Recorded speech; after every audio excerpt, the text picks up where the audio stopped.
Hello, everyone. Welcome to ELI, the place where you get your daily dose of inspiration for entrepreneurship. And today we have with us Mr. Advait Kumar, who is the founder of Boon, which is making drinking water equitable and sustainable. Hi, Advait. Welcome to ELI. Thank you so much for having me, Priya. It's our pleasure. Advait, I would request you to introduce yourself to our audience.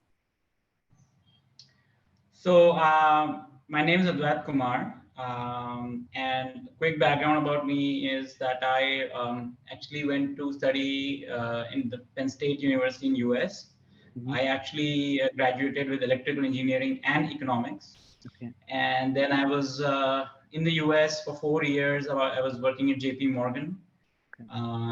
and then I was one of those. I think I was touched. I think I had my own Swades movement or whatever you Mhm. can call it, and I decided to come back and get into the drinking water segment of all the segments. Okay.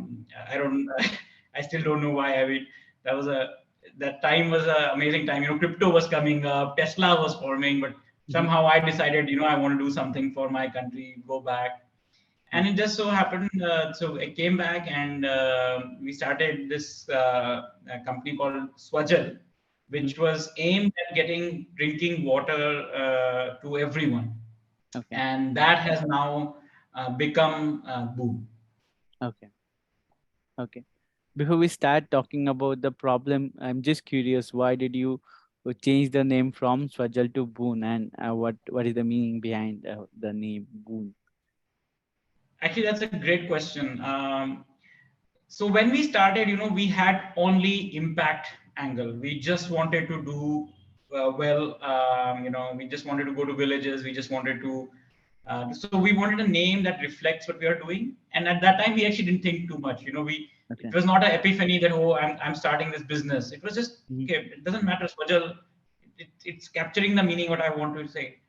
Um, as we went forward ahead and we started launching other products, Mhm. we realized that we needed a name that reflects us a little bit better, Mhm. and also that could go to international markets. Okay. And we chose Boon because we really do feel that water is a blessing, Mm. and of course it also becomes boon, so Yeah. that's also to that. So we wanted something that can, some I can take it to any country. I can go to Africa. Something Mm. Swajal was very, I think even in India it was only North India. Okay. In South India has a different words for jal and all that, so we thought Mm. we would diversify, but we are, yeah. So that was the story of how we decided to rebrand. Got you. Now tell us, what is the problem you're trying to solve? Define the problem statement. So the problem we are trying to solve actually is actually huge. So we are basically into drinking water space, and in drinking water space, you can say that there are two main ways that people get their water. Mm. One, the first is through water purifiers. Right. So I'll first tackle that one. So water purifiers, the problem is that they waste a tremendous amount of water. I mean, let me put it this way: like your regular home RO water purifiers, they waste a lot of water, Mhm. and they sometimes can remove minerals from water, which are good for you, Okay. and they can and I know it's a cliched line, but the best way to think about the water purifier market in India is to think about the moment where Netflix came in and took over Blockbuster, because Mhm. Blockbuster was making more revenue from penalties, from late fees, right? Okay. Similarly, in India, water purifiers actually make more money from their service. And Mhm. so it is anybody you can talk to in India. I think it's a common experience. Everybody will be like, "Oh my God, water purifier is so expensive to maintain That's right. and whatnot." Mm. And the second way we get our water is through, of course, packaged drinking water, which is plastic water. Mm. And that is primarily when we are traveling, when we are in our offices, when we don't have access to putting a purifier like that. Mhm. Of course, that goes without saying. When you buy packaged plastic water, you're basically paying for the transportation of that water to you. Hmm. Water, typically these guys are taking out at zero cost.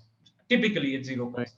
Yeah. So and it's carbon emissions to get the water to you. It's the Hmm. plastic Hmm. also, and there is also this thing called as microplastic leaching, Right. which can actually be pretty harmful. So plastic disintegrate when it exposed to UV sunlight, and you can have microplastic in water. Hmm. As a matter of fact, there's this a great study that says that we're consuming about one credit card worth of plastic every week. From waters. That's every week. From the food that we are having, from water we are having. There's so much microplastic nowadays. So about 3.5 grams of plastic we are having every single week, and we don't know what are going to be the long-term health consequences of this because it's a very new phenomenon. Hmm. It not only just because of water. It happens, of course, because of clothes, also because of the plastic that goes into the drains. Hmm. Um, but this could be, the asbestos or the cigarette movement. Cigarette used to be like recommended by doctors, and then they found out it causes cancer. It could be a moment like that. Hmm. Um, so that remains to be seen. What are the health effects of having so much plastic? Yeah. Got you. So to answer your question, that's the problem we're trying to solve. We're trying to make a more efficient water purifier, and we are trying to remove the plastic. So we want it to be sustainable for the planet, and we want Hmm. it to be healthy for you. So that's the problem we're trying to solve. Yeah. A problem is well defined. A lot of people do not have access to drinking water, and if they have also, it comes in form of water bottles and packaged in an unsustainable manner. Having said that, how do you go? How are you solving that? What is your approach? So one common mistake that people make is thinking that water is same everywhere. I just purify it and you can get it. It is not. So what happens is that you have different types of water in the entire country. So just to give you an example, Mumbai, the BMC water is fairly good. Hmm. For example, but let's say if you go to Bangalore, within Bangalore, you might have different qualities of water in different areas. You might get water from your water tanker, or if you're getting from a bore well. Hmm. So that really complex makes things complex. So what we have done is we have made this technology called Clairvoyant, which Hmm. was a platform to it's an IoT platform for drinking water, and it allows us to monitor the quality of water everywhere and adjust these what we need to deploy, adjust make predictions on how many filters we need to change, when do we need to change. Hmm. So that basically gets us makes the water more affordable, it makes it more accessible, and Hmm. it makes it more reliable. So that's we are trying to ensure that we can use technology Hmm. to bring together different areas of water. So for example, you can be living in Bangalore. You just enter your address, and our Hmm. system will pull up. It will know, okay, this is the closest person. So this most likely this is your quality of water, and so this is the system we are going to be installing. Hmm. And do you install systems at different at the premises of the customer? And is that how we deliver our product? Yeah. So if you'll allow me, I'll take you through the journey Sure. of Swazil, how we ended up. So we actually started with a product called Water ATM. Mm-hmm. Um, Water ATM, the concept is very simple. You put money in, you get Mm-hmm. water. You don't get money out, you get water, right? And it's actually our trademark. And we started this around 2014, and this has really caught on. Mm-hmm. Now, I feel old saying this, but at that time there was no way for us to monitor these systems all across India. We had in railway stations, villages, all of that. This was the impact stage of where we were completely into impact. Mm-hmm. So we actually made this Clairvoyant platform so that we can receive SMSs, automatic SMSs from these machines, Mm-hmm. and digest that data and interpret that data. Of course, fast forward to now when the data costs have gone so low, when all of the other costs have decreased so much, we are able to get a lot more data. But that was really the genesis of our technology. It was a need. The need was that we needed to be able to do this for all these water ATMs we were installing. Mhm. So that water ATM basically goes in villages, in rural areas, in train stations, a lot of places. Um, and then in 2019, we thought, okay, we have this technology, we can use this for other places. Mhm. And so we ended up deploying some of our products for offices to basically replace the 20-liter jars, and for hotels to replace the plastic that you might see, plastic bottles you might see in hotels. Mhm. So we are unique in the sense that we work with the top of the pyramid and we work in the bottom of the pyramid. So you will go to a railway station and you will find our machine, and you will go to an airport lounge, you will find our machine. You can go to a boardroom or a five-star luxury hotel and you will find our water, and you can go to a rural village and you will find our water. We really do think that water is a playing field, like where it's the same for everyone. Mhm. We don't so it's a nice interesting way how in the bottom we are having that impact for social, and in Mhm. the top we are having that environmental impact for the plastic and all that. Gotcha.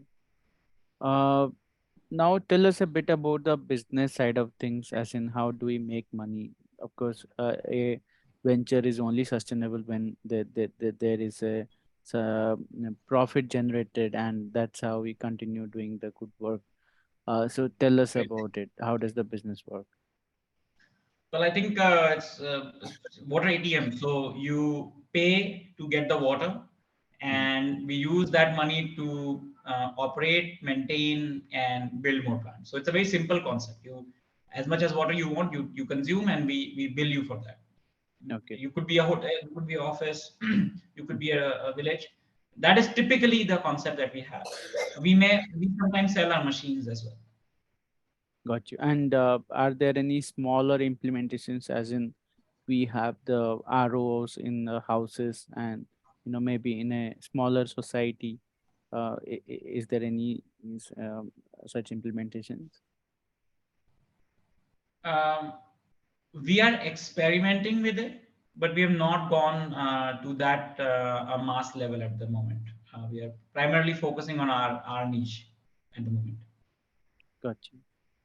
Uh, Now, would love to know your personal journey of entrepreneurship, and tell us a bit on, like you mentioned, you got motivated to do your own Swades thing, and all. But again, what were the initial days? How did you, oh, first of all, coming back from US, coming to India, through forming a team of people who may not relate to you, or you may not relate to them because they have been born and brought up in a different environment altogether. So tell us about the initial days. Uh, yeah, actually, so there is this thing called as a H-1B visa, Mm-hmm. and I had so you have to apply for it if you have to work in the US, and I think first attempt I didn't get, second attempt I didn't get, and then third attempt I got the. There's a lottery to get this, right? You have to, your name comes into a lottery and you can get it. So third attempt, after a lot of trauma in US, finally I got the visa, through the lottery. Mm-hmm. And then when I come to India to get my visa stamped, I mean, mind you, I've already received the lottery, everything. Mm-hmm. They take 3 or 4 months to stamp it, right? I was really lucky because my organization really supported me. They helped me Mm-hmm. because I did not know what would happen. When would it come? And so the day it came, I went back to US, packed my bags, and told my boss, I can't live my life on the basis of a lottery. I got this year. Now after 2 years I have to again apply, and there's this constant pressure and stress. What happens if your organization is not supported, it's not supporting you. Hmm. And even though I was lucky, but I decided that I don't want to be in these shoes. And so that was one of the main things that I said that, why to work so hard here, go through all of these lottery and everything? Why not go back and do something in India?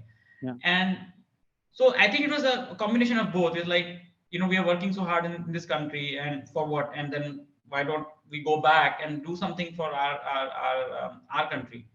And drinking water was something that I had worked with before for a project for Unido. Mm-hmm. So it just so happened that I accidentally stumbled upon this idea. I mean, it was never at that time. I did not think it would come to where it would. We were just trying to make some new exciting product. We did not think of too much of fundraisers and millions of dollars and whatnot. We at that time we did have at least we did have pure intentions to just do well. Mm-hmm. So yeah. And And yeah. yeah, sorry, go ahead. No, I was just trying to understand. Intentions are good. You came back, but then what happened? How did you formulate a team, first of all? Yeah, that's the part of your question I was going to get to. I just remembered. So it was an interesting experience because I was in US for I think 8-10 years, and when I came back, so US is a very egalitarian society, right? Hmm. And India is not. So, for example, if we had senior people coming in, and I decided that no, listen, all of us will sit on the same floor. We don't have individual cabins or whatever. We just have to work like a startup. Mm-hmm. And some people got really upset. They said that what are you doing? They felt that I was doing wrong by them, Okay. because India is a very top-down hierarchical society, right? Mm-hmm. So there were definitely a lot of learnings, a lot of let me put this way. I have tried to take all that I thought was some of the best things that American enterprises do and try to use it in my own small domain, Mm-hmm. with uh, everything. But it's it depends on. I don't know how to put it. So in India, actually, the country itself is so diverse. The experience that you're going to have in Bangalore is Mm. so much different than what you'll have in Chennai or Delhi. In Delhi, you would have a different experience in Gurgaon than Noida. Right. So that's what I was going to just say, that it's been interesting to just try to get and try to learn and adapt to different regions. Got you. What were some of the biggest challenges during your entrepreneurial journey? Um, which kind of took you some time to figure out, or maybe where the biggest hurdles um, in your path? Yeah. I think if you ask any entrepreneur, they'll say the same thing. Every day is a challenge. You just don't have a day to rest. It there is it just you just go from one fire to the next one. You could be a huge company and still be having some issues. Mm-hmm. um, I think it will be very difficult to pinpoint challenges. Biggest challenge, of course, COVID was a very large challenge, but we were very lucky. We didn't have to we didn't lay off anyone. We were able to get by, even though all our railway stations, airports, offices, all of them shut down. But we were still able to just scrape by. So that was a good thing. Um, but yeah, I think challenges come in many forms. I will say though this, that one of the biggest challenges, at least to me and to my friends who are entrepreneurs, I right now we are facing is HR, retention and hiring, and it's a very complex task. Mm. Okay. And what were some of the biggest learnings that you got in your entrepreneurial journey, which can be taken away by other entrepreneurs who are just starting out and they don't? know those lessons yet? There are so many things. I can go on and on. I think you should keep on learning. I think that's the best thing I can say. You need to keep on changing, adapting, pivoting. I think that's the success of a true entrepreneur, because you are able to adapt. For example, there were so many amazing entrepreneurs when COVID hit. They were able to just quickly change because they were ready. They were agile. They were Mm-hmm. able to learn from this new paradigm, this completely new era. They were able to adapt to it. Okay. So I think being nimble, being agile, learning, just learning, I think probably would be the most important thing. Mm-hmm. You'd never want to stay where you are. Otherwise, there will be somebody else, younger, smarter, and saying that I want to disrupt this person. So I think learning is probably the most important thing. I would say you should keep on reading, learning more, listening to people like yourself, podcast, these things are very important. You just never know what dot can you can connect. Mm. My final question: what would you say is the meaning of entrepreneurship for you? How would you define the term entrepreneur? um, so actually, entrepreneur is basically what I would say is a business man or woman, a business person who takes higher than normal risks. Mm-hmm. Um, if the financial risks are a little bit are larger, and so that probably would be my definition of an entrepreneur. Um, uh, yeah. Gotcha.